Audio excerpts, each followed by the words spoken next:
le fabricant français de miniatures automobiles vient de présenter au 1/18e la reproduction de celle qui était surnommée par l'autojournal le dragster suédois. Voici l'histoire de la Volvo 850 T5R. Tout commence en 1991. Volvo fait alors les gros titres de la presse avec la présentation de sa nouvelle 850. Celle qui est perçue par le moniteur automobile comme une révolution tranquille souffle en effet un vent nouveau chez le constructeur scandinave.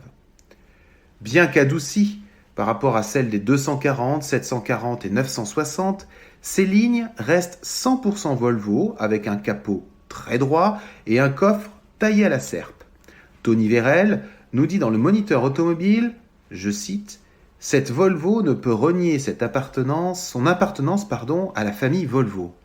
Le bord de la grille de calandre, peint dans la couleur de la carrosserie, est censé lui assurer une petite touche sportive.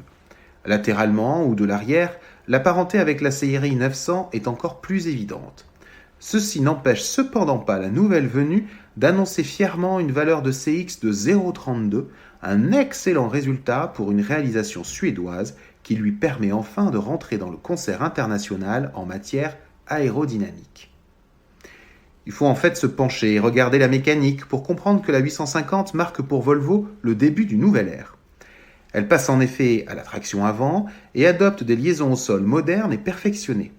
La motorisation n'est pas en reste, avec un tout nouveau 5 cylindres dérivé du 6 cylindres de la 960 qui donne une puissance de 170 chevaux. Voici ce que l'on peut lire dans l'Automobile Magazine du mois d'août 1991. À l'usage, cette Volvo se démarque agréablement de ses congénères. L'aménagement intérieur a été humanisé, le moteur sonne comme un agréable 5 cylindres, la commande de boîte est méconnaissable, quant à l'équilibre général, il est transfiguré. Les suspensions restent souples, mais bien mieux maîtrisées, le train avant est d'une fidélité inhabituelle, la direction est précise et le comportement général au moins au niveau des chromas, Thema ou Alpha 164. Reste à souhaiter à cette courageuse initiative d'être reconnue. Eh bien, ce sera rapidement le cas. Il faut dire qu'avec ce son rauque, ces liaisons au sol aux petits oignons, d'ailleurs bien plus efficaces que celles des chromas, Lancia Thema et autres Alpha 164, la 850 devient la plus latine des suédoises et elle séduit de nombreux acheteurs. En 1993, la gamme est complétée par une version break, véritable spécialité de Volvo. Un an plus tard, le constructeur décide d'encanailler sa 850 avec la présentation de la version T5. Le 5 cylindres est gavé par un turbo, ce qui lui permet de développer une puissance de 225 chevaux. En parallèle, le célèbre Tom Walkinshaw Racing, TWR, dont les voitures s'illustrent le week-end dans les courses de Formule 1, engage une T5 break dans le championnat anglais de supertourisme.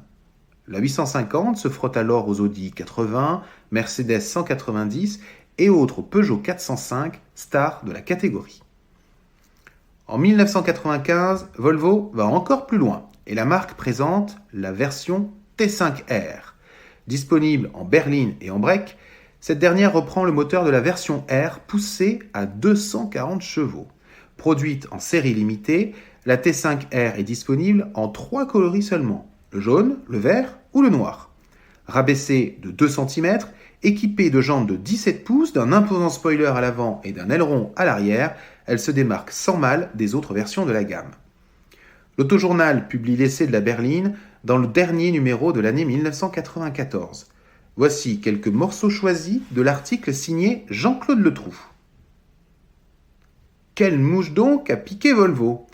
Le constructeur suédois a jeté son bonnet par-dessus les moulins, participe à des courses en circuit et commercialise des voitures au tempérament explosif. Ainsi, après avoir participé au championnat britannique des voitures de tourisme avec 2 breaks 850 spécialement préparés, Volvo en a extrapolé une série de 2500 versions routières appelées 850 T5R. En fait, nous dit le journaliste, la 850 T5R a un tempérament de dragster. Malgré la présence d'un anti-patinage, une bonne partie de la cavalerie contribue à chauffer le bitume à la première accélération digne de ce nom, et quand le rendez-vous avec l'adhérence est revenu, elle part comme un obus.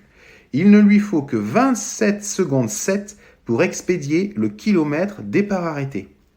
Mais le principal agrément de la T5R vient de l'exceptionnelle vigueur de ses remises en action à moyen régime, autrement dit, là où on en a le plus besoin. Bien entendu, avec de tels arguments, la T5R n'aura aucun mal à trouver des clients et cette Volvo bénéficie encore aujourd'hui d'une importante cote d'amour auprès des passionnés.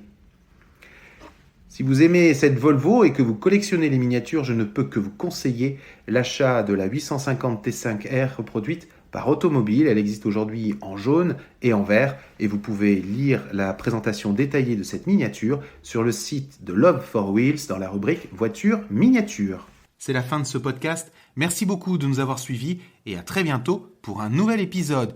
Et puis n'oubliez pas, Love for Wheels, c'est également une page Instagram et un site internet www.loveforwheels.com.